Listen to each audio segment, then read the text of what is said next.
Welcome to the Dope Sheets, just one guy's opinion. I'm Wayne Demers, and today I'll be giving you my opinion on Clint Eastwood's newest movie, Cry Macho. Stars Clint Eastwood, directed by Clint Eastwood. And I think if you have already seen this film or you intend on seeing it, this is a traditional Clint Eastwood movie of, let's say, the last 15, 20 years of his career as a director. It is out in theaters now. It is also streamable on HBO Max, and that's how I viewed the movie. It's rated PG-13, I believe probably just due to the nature of the fact that you have a child that is misplaced with his family, and they're trying to reconnect the father-son. It runs an hour and 44 minutes. And I think if it weren't for some of the things I'll get into in a minute that have nothing to do with the story, I probably would have lost interest in the film early on. Being a Clint Eastwood fan, I had to watch this movie. So the first movie I believe I ever saw of Clint Eastwood was Firefox. Not a big hit, but I saw it at my local theater, and I really enjoyed it. Later on, as I grew up, now my favorite film by him is The Good, the Bad, and the Ugly. You know him from spaghetti westerns. You know him from a number of his westerns that he did earlier in his career. Maybe also from his police detective role that he played as Dirty Harry in those films. Those are very iconic films for him as well. He's done a lot of things. I think there was something called A Wagon Wheel for Sister. There was a musical that he had done. It's A Wagon Wheel for Sister Mary, something along those lines. I apologize for not thinking this one through. But anyway, everybody knows Clint Eastwood, especially later in his career, more as a director. And directing is nothing new for him. I believe he also directed, I'm just at a loss of words right now for me. Let me just take a look here. He's directed, what was the name of it?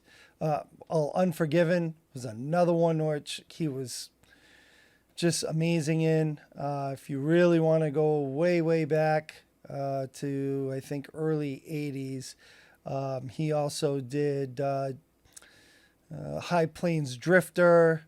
He was in Kelly's Heroes, a World War II movie, which was pretty good if you haven't seen that. Also, Where Eagles Dare, another good one. But, I'm going back to the late 60s now. But in the 70s, he did The Outlaw Josie Wales. That's another one that I know he directed. The Enforcer, Sudden Impact, Tightrope, Pale Rider, Heartbreak Ridge. His career spans, it's got to be 50 years now.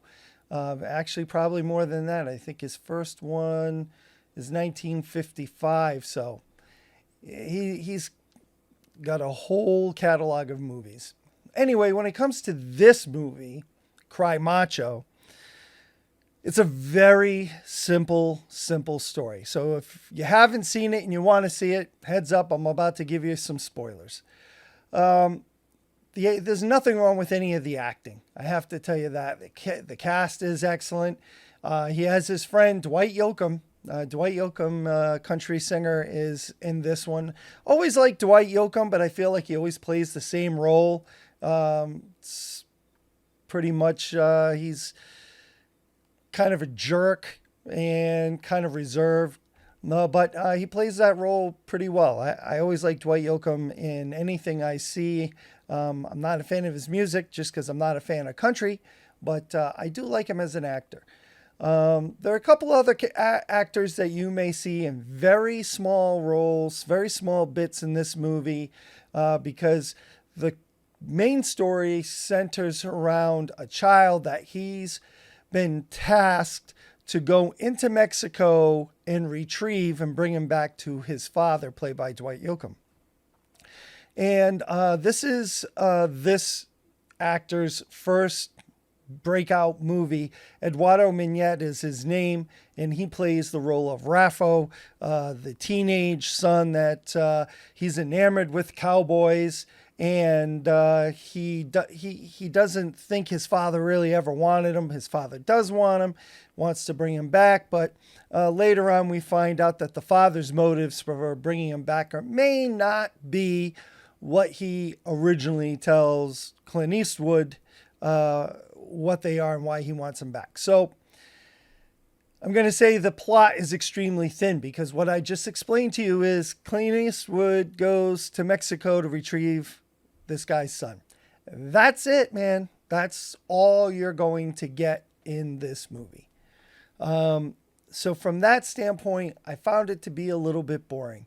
But if you're a car buff person, as I am, I enjoyed seeing all of the cars in the background, all the cars that become vehicles for them to get Raffo back to the border.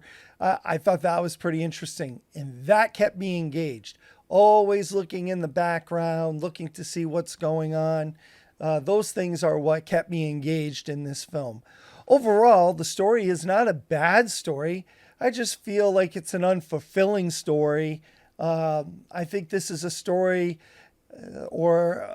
the type of story that Clint Eastwood enjoys telling these days. Whether you're talking about movies that he did like $1 Million Baby, Gran Torino, that's another one.